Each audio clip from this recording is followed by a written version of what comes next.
Et avec nous pour en parler, Bernard Voyer, explorateur, conférencier bien connu. Bonjour, Monsieur Voyer. Bonjour. Bon, vous avez déjà gravi, vous avez déjà fait l'ascension du mont Everest. Oui. On va vous montrer dans les prochaines secondes où est-ce que ça s'est passé, à 5800 mètres d'altitude. C'est cette partie-là ici Voilà. qu'on vient de voir, parce que là, c'est la face nord. En fait, ce n'est voilà, pas... alors c'est ici. C'est un pan de glace ici. On sait maintenant que ce n'est pas une avalanche de neige, c'est-à-dire que ce n'est pas une accumulation de neige qui devient très lourde avec du temps chaud et qui part, mais c'est plutôt un pan de glace qui s'est formé, ça prend des siècles à former. Ça peut avoir 10, 15, 20, 30 mètres d'épaisseur, glacé. De temps en temps, il neige sur cette glace-là et ça part, mais là, c'est un de ces morceaux de glace qui s'est écroulé. Et là, de la glace, des blocs de glace, imaginez, gros comme un immeuble, là, qui descend à 100, 200, 300 km/h et qui se fracasse et qui rentre dans ce glacier. Et donc, c'est comme... On peut rien faire. C'est comme une grenade à l'échelle astronomique. C'est des bouts de glace qui sont partis à des vitesses de fou. Et bien sûr qu'après, ce morceau de glace qui tombe agit comme un bulldozer, va pousser de la neige qu'il y a, mais c'est exactement ça. Voilà, je vais vous montrer cette photo-ci, Monsieur Voyer, parce que ça, c'est NBC qui faisait un reportage en préparation d'un reportage qui a pris cette photo. Voilà. Ça semble court, mais ça prend à peu près 6 heures pour se rendre 6 ici. heures, vous êtes vraiment en forme et bonne alpiniste. OK, alors, mettons les plus. premières ascensions, on peut mettre jusqu'à 9 heures pour atteindre ici. Ensuite, 6 heures, 5 heures lorsque vous êtes acclimaté. Et on le voit ici, là, les restes de l'avalanche. C'est toujours comme ça. Hein? C'est ce qu'on appelle le glacier de Khumbu. Cette partie de glacier-là avance de 4 à 6 mètres par jour. Donc, ça fait comme un immense chou-fleur. Et dans cette partie-là, il faut trouver un chemin qui change d'ailleurs tous les jours. Des blocs de glace s'écroulent. Et c'est un de ces pans de glace ici, celui-là peut-être, ou celui-là ici qui se prolonge, qui est parti.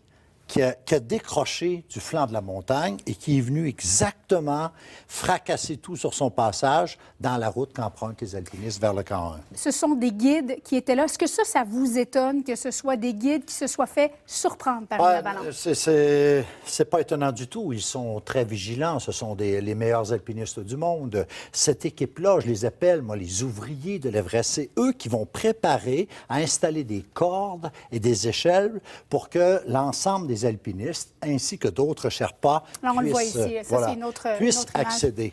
Donc, ici, on l'appelle le Khumbu Ice Fall, la cascade de glace. Et ce sont les gens très expérimentés. On ne peut pas prévoir ça. Qu'est-ce qui a fait que ça a décroché?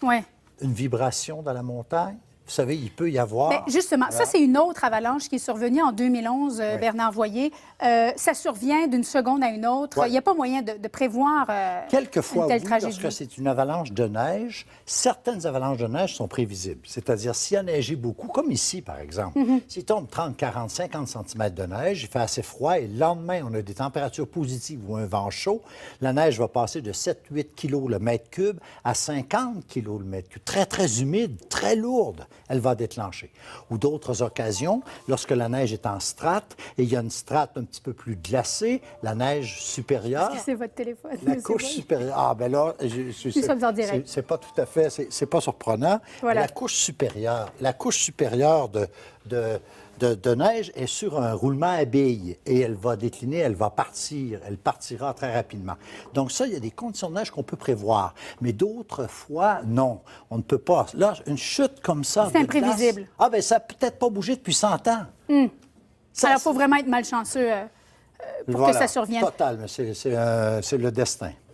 On parlait tout à l'heure à Jason Rhodey. Oui. Je pense que vous le connaissez, lui aussi alpiniste. Il a parlé à un Sherpa qui était sur place. Il disait, moi, j'ai l'impression que c'est le réchauffement de la planète qui fait en sorte que ça va devenir de plus en plus difficile d'escalader l'Everest. Vous êtes d'accord avec ça? Bien sûr. C'est des glaces qu'on pourrait appeler permanentes. C'est pas de la neige annuelle. Là. Ça, c'est formé, comme je vous disais, depuis des siècles. Mais ça tient. Mais avec le réchauffement, s'il y a eu des températures un petit peu plus chaudes, le rocher se réchauffe, il y a un petit feu de fonte, il y a des petits ruisseaux qui s'infiltrent sous la glace, qui commencent à faire des canaux un peu partout entre le rocher et la glace. Et à un moment donné, ce bloc de glace qui pèse des milliers de tonnes n'a plus d'ancrage et démarre. Et c'est effectivement, ça peut être un effet du réchauffement climatique. C'est terrible de penser qu'on puisse avoir de telles tragédies. Un mort sur le mont Everest, bien sûr, c'est un mort de trop, mais 13 guides. Tout le monde doit se connaître, j'imagine, dans ce milieu-là, Bernard tout le monde Voyer. se connaît. Puis celui avec qui j'ai partagé le sommet, d'Orgé, j'ai eu des nouvelles par Katmandou, il est au camp de base, les sains saufs. Mais là, il y a toute la communauté des alpinistes et des Sherpas au camp de base s'organisent rapidement pour aller chercher les survivants, pour aller chercher leurs copains sous les amas de glace. Sous l'avalanche, s'ils sont capables, et redescendre ces corps-là, s'ils sont capables aussi au camp de base, pour avoir une grande cérémonie. Il y a une solidarité extraordinaire. Mais imaginez-vous dans quel état d'esprit les alpinistes qui ont ce défi devant eux parce qu'ils n'ont pas encore commencé l'ascension, avec une journée où il y a 13, 14 morts. Une journée noire, vraiment. Ah, il y en a beaucoup qui rebrousseront chemin. Il y en a plusieurs qui vont plier bagages et rentrer à la maison.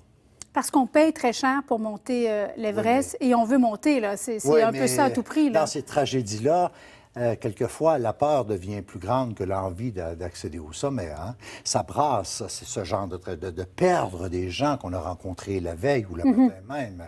C'est terrible. Certains ne seront pas capables de se relever de cette tragédie et ils vont plier bagages et rentrer à la maison. Et ça va ralentir les ascensions futures fait, aussi au cours fait. des prochaines semaines. Voilà. C'est certain que les alpinistes, là, c'est comme si on faisait pause dans tout le programme d'ascension de l'Everest. Là, ce qui importe, c'est ramener les corps, une longue cérémonie religieuse au pied de la montagne, dans une atmosphère où tout le monde est essoufflé. Il faut savoir que le pied de l'Everest est plus haut que le sommet des Alpes.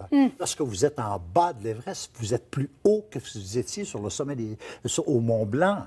Donc, à 5400 mètres, déjà être au camp de base de l'Everest, c'est déjà un exploit. Un exploit en tant que tel.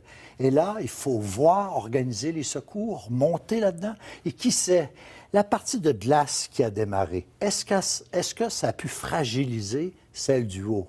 Est-ce que celle du haut n'attend qu'une vibration, qu'un son pour décoller elle aussi? Qui sait? Merci beaucoup. Merci infiniment d'être venu nous voir. J'ai appris que vous partiez en mission demain. Où est-ce que vous vous en allez? Dans l'Arctique, vers le pôle Nord magnétique, une expédition à ski avec une fondation qui vient en aide aux militaires canadiens en retour de mission. Ça s'appelle True Patriot Love. Oui. Et qui reviennent souvent amochés quelquefois et on veut les aider. C'est une levée de fonds pour aider les familles, aider ces gens qui ont servi. Qui en ont besoin. Qui ont servi et qui sont dans le besoin. Merci beaucoup et bonne mission, bien sûr. Merci d'être venu nous voir. C'est toujours un plaisir. Merci.